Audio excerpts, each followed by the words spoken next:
বান্দরবানের লামায় তামাক ক্ষেত থেকে ৯ জনকে অপহরণ করেছে দুর্বৃত্তরা। সোমবার রাত ৩টার দিকে উপজেলার সরই ইউনিয়নের লুলাইন এলাকা থেকে তাদের অপহরণ করা হয়। অপহৃত হলেন দুই মালিক সুরজপুর এলাকার মোহাম্মদ ভুট্টু এবং লুলাইন এলাকার আবু তাহের। তবে ৭ শ্রমিকের পরিচয় পাওয়া যায়নি। অপহৃত মালিক দুইজন হলেন চকরিয়া এবং লামা সরই ইউনিয়নের ৯ নং ওয়ার্ডের। বাকি ৭ শ্রমিকের নাম পরিচয় পাওয়া যায়নি। স্থানীয় এবং পুলিশ জানায় কাজ শেষে তামাক খেতে ঘুমিয়েছিলেন শ্রমিকরা। এ সময় দুর্বৃত্তরা তাদের অস্ত্রের মুখে অপহরণ করে নিয়ে যায়। অপহরণের ঘটনায় পুরো এলাকায় আতঙ্ক বিরাজ করছে। বান্ডেল থাকলে প্রতি সেনমানিতে টাকা বাঁচবে।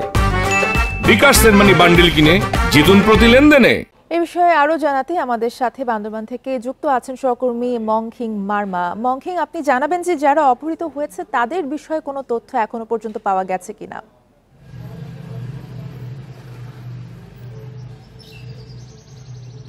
দেখুন, গতকালকে ভোর রাতেই আজকে ভোর রাতে কিন্তু এই ঘটনাটি ঘটে। এটি গতকালকে সেখানে যারা ছিল তারা কিন্তু স্থানীয় প্রশাসনকে জানিয়েছে।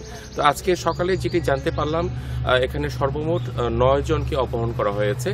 এই ৯ জনের মতো ২ জন কিন্তু এই তামাক ক্ষেতের যে মালিক, এই মালিকও রয়েছেন বলে আমরা জানতে পেরেছি। এই তথ্য নিশ্চিত করেছে আব্দুল করিম, যিনি এখানকার যিনি পুলিশ সুপার ক্রাইম অ্যান্ড অপসের যিনি দায়িত্বে আছেন, তিনি এই বিষয়গুলো জানিয়েছেন।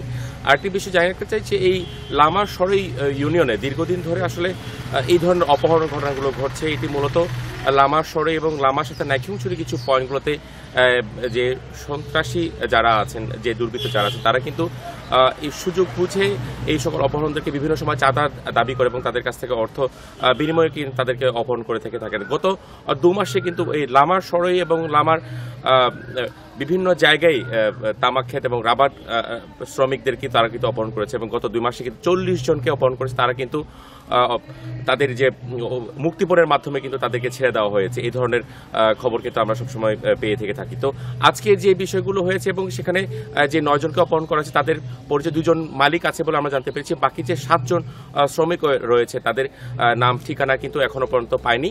তবে পুলিশের পক্ষ থেকে জানানো হয়েছে সেটি রামায় যে সরই ইউনিয়নে যেখানে ঘটনাগুলো ঘটেছে সেই ঘটনাস্থলে পুলিশ সেনাবাহিনীর পাশাপাশি কিন্তু সেখানে অভিযানগুলো চলমান রয়েছে বলে আমাদেরকে জানিয়েছেন। এই হচ্ছে বান্দরবান লামার অপহরণের সর্বশেষ তথ্য আমার কাছে। মংখিং মারমা জানাচ্ছিলেন বান্দরবান থেকে।